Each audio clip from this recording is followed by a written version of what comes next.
Hi guys, I'm Adam Wilborn from WhatCulture. And I'm Steph Curry from WhatCulture. And don't forget, if you want to listen to the news as a podcast when you're out and about, you can do so by searching for WhatCulture Wrestling on either iTunes, Spotify, or wherever you get your podcasts from. But coming up today, WWE fans abandon Monday Night Raw. I've got a big spoiler for this week's episode of SmackDown. A huge sports star could be set to join WWE. A Raw wrestler could be sidelined through injury. And WWE have filed some major trademarks. This is the news. But we're going to kick things off with some big talk that could have big implications later this week. WrestleMania 36.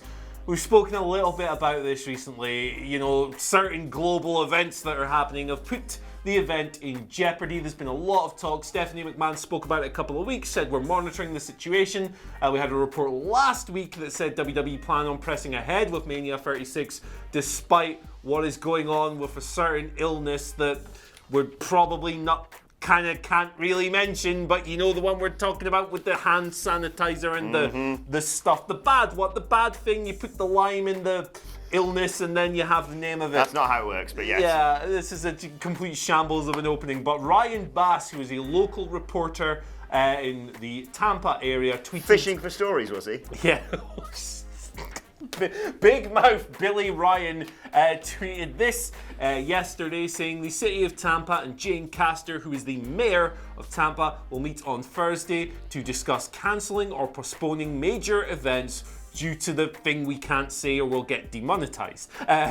This weekend's Rivero Greenfest isn't likely to be cancelled. So everything's in jeopardy at the moment. WWE want to push ahead with the show. They want to go for it. They want to not have to hold it in like an empty arena or something goofy. But depending on what happens on Thursday with the mayor's ruling, it might be out of their hands. It's a big one. I genuinely, like every story we report on every single morning, I can have an opinion on or have a bit of knowledge about.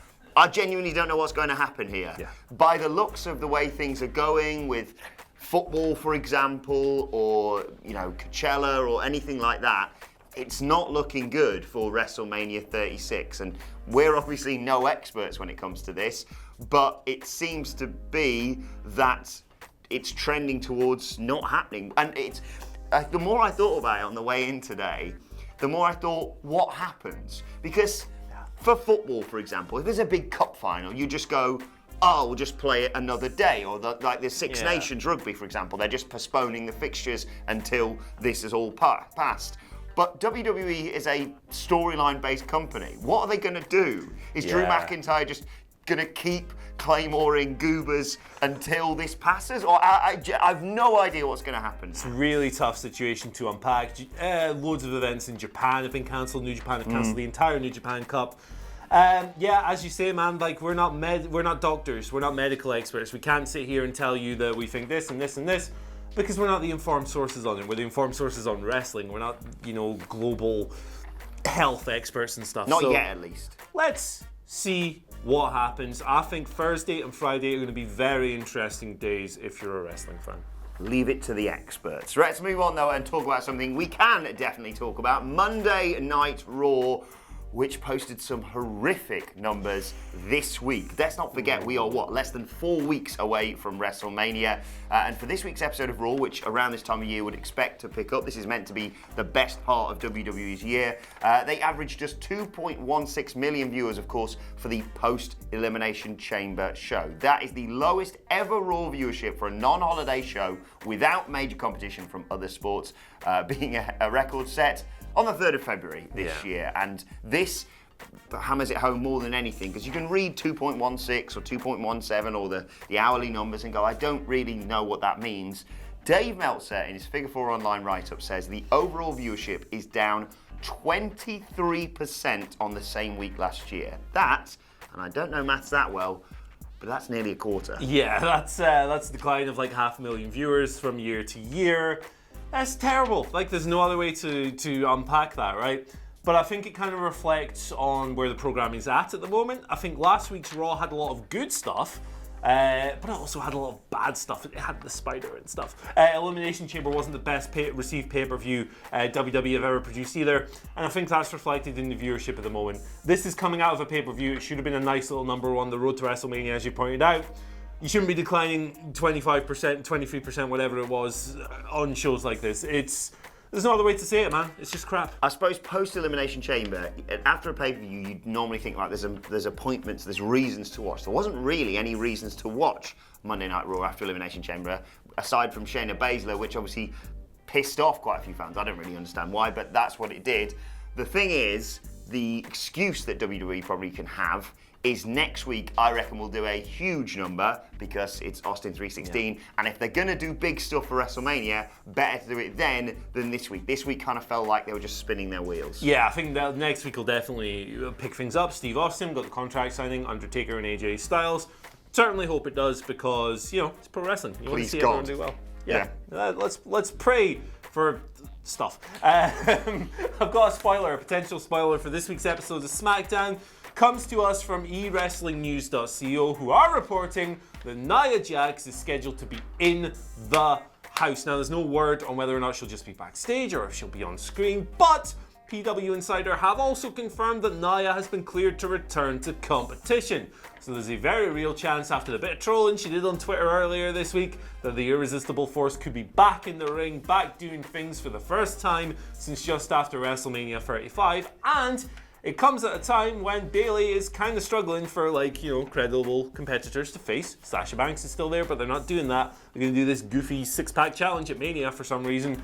But yeah, sounds like she's coming back into the fold at a pretty decent time. Although I'm quite surprised that they didn't hold off until after Mania. I was going to say that, she strikes me as someone who would be perfect for the week after WrestleMania to bring in and immediately insert into a title feud. I don't know what the audience perception of her will be. Obviously, she's recovered from horrific surgery. Double ACL surgery is no joke, and it's very impressive to see her stepping back in between the ropes. But you can't help the stigma that was with Nia Jax when she left. The Becky Lynch thing was a long time ago, but people still remember it. Let's see what happens. Let's see whether or not WWE have accounted for the fact that, yes, everyone gets a big reception upon their return, but also sometimes people don't forget what they were doing prior to leaving. Yeah, that's the thing with Nia, isn't it? Very divisive performer. But hey, man, she had some really good matches with Ronda Rousey and so forth in her most recent run as a singles competitor, so I'm erring on the side of optimism here, man. The first two stories we reported were overly negative. I say Nia Jax is going to kill it. 4 stars in the Tokyo Dome or something. Keeping that mood up, a huge announcement to tell you about. Rob Gronkowski, he of course of the New England Patriots, or formerly of the New England Patriots, No, it's New England Pancakes. Okay, sorry. He's on the verge of signing a WWE contract. This was the big piece of news coming out of last night's WWE Backstage. Pro Wrestling Sheet's Ryan Satting announcing that they were in advanced talks to sign the former NFL star. Of course, we saw him at WrestleMania 33, helping his good pal Mojo Rawley win the Andre the Giant Memorial Battle Royal. I think he's 30 years old. There's been loads of speculation doing the rounds for quite some time now that he could be joining them. He's not exactly going to be the first former American football player to get involved in the WWE, but Gronk is a big name, he's a big star, and WWE are going to just love him, aren't they? Yeah, it's a no-brainer, right? Guy, you can tell from my NFL analysis that I'm not exactly the most well-versed person when it comes to the hand egg, but he seems like he has a massive personality. He's a big name. He obviously loves pro wrestling. He's great friends with Mojo. That's an easy in. Yeah, man, this is a no-brainer to me. It's a big mainstream celebrity name. They're going to get him through the door. Let's see what he can do. Can't be much worse of a wrestler than Tyson Fury was. So, I'm all for this. I'm all for this. If you're wondering what one of his promos looks like, just Google him talking after Deflategate for the New England Patriots, where I think he says, you know what you can deflate? D's nuts. So I can't wait to see more of him with a mic in his hand. I remember that, man. That's when they stuck a little spoon in the egg and scooped out the yolk. Exactly. Wasn't it? No, when they have to balance it on the spoon and run the race. That's it. They had some glue on it. And Tim Bradley won, and everyone was really annoyed. We're going to get comments. Anyway, speed round. These last two ones here because they're kind of simple, easy stories. First one is that Rezar may have suffered an injury coming out of Monday Night Raw. This is the word of Brian Alvarez speaking on Wrestling Observer Live. He said that the thought within WWE is that he may have suffered a torn bicep. Things are still being evaluated, but it's a move that typically comes with 4 to 6 months on the shelf. So not great, particularly after Akam's injury last year. Yeah, really disappointing news this. AOP seem to finally have something they can really get their teeth into. And devastating news. Get well soon, Rezar, because I really want to see AOP doing big stuff on the main roster. And our final news story today is about WWE filing loads of trademarks, basically. According to PW Insider, they filed trademarks including the Phenom and the Deadman for the Undertaker, and for Randy Orton's Apex Predator moniker to be trademarked as well. And that's all you really need to know. Cool. Yeah, okay.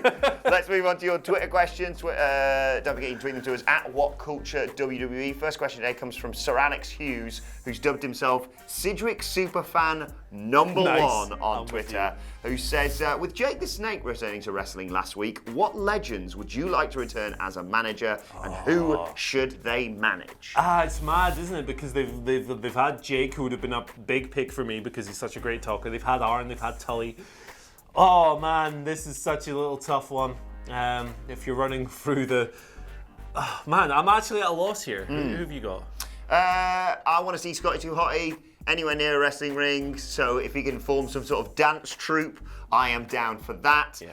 And just people who I always thought were great on the microphone, like, there's a bit of me that, obviously Jake the Snake will not be getting back in between the ropes to wrestle, but when I think of managers, I always think about people who can slowly maybe be dragged back into wrestling. So I'm just going to say my best friend, Stu Bennett, aka Wade Barrett, despite the fact he's on NWA Power and doing great stuff at the moment.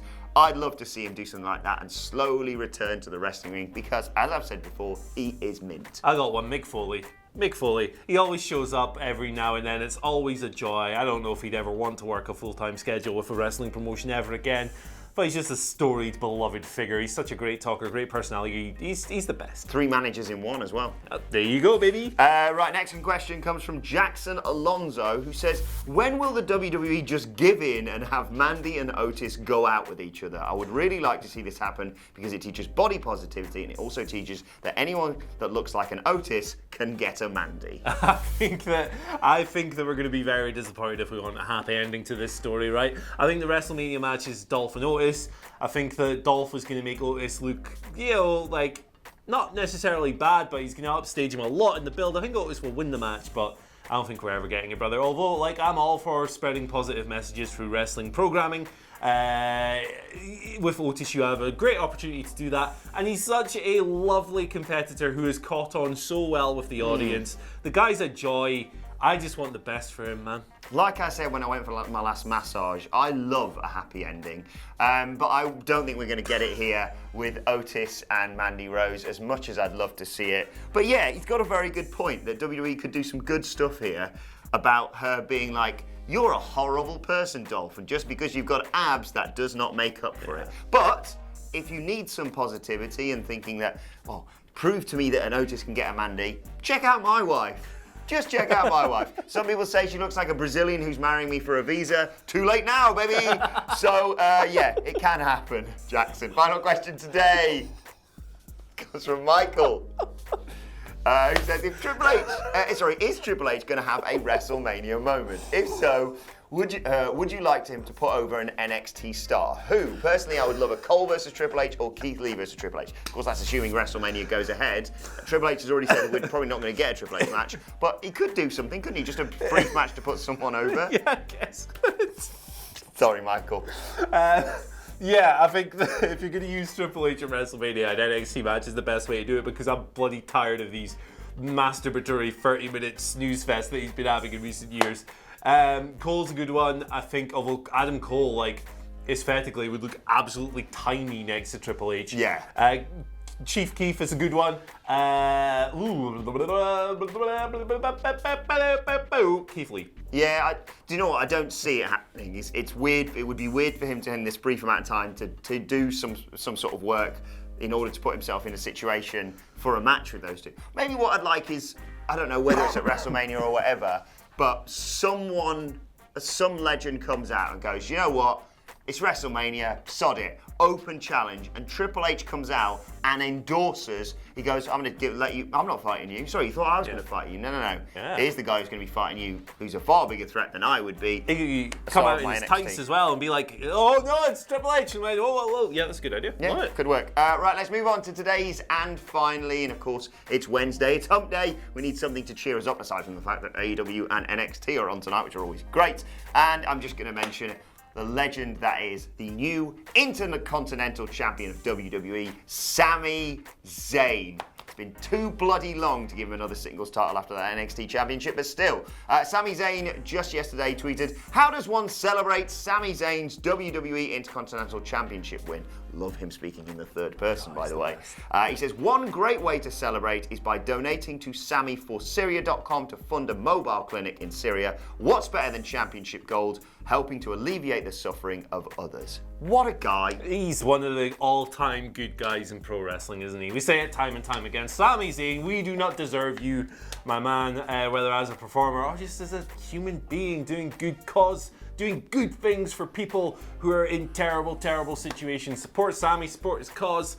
Love it. Exactly. Right, let us know your thoughts on all of today's news stories in the comments section below. Not my wife, though. And don't forget to like, share, and subscribe. And subscribe to What Culture Wrestling on either iTunes, Spotify, or wherever you get your podcasts from for daily wrestling podcasts. Later on today, myself and the Dadley Boys will be previewing the Wednesday Night War. Plus, let us know your thoughts and Twitter questions on Twitter at WhatCultureWWE. And watch there, follow both of us. You can follow him at Andy H. Murray. The H stands for hexadecimal. It's just a word. It's just a word.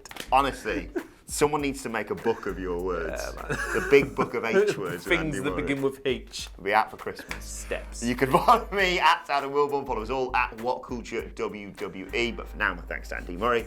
Thanks to my wife. Thanks to you for watching. And we will see you soon.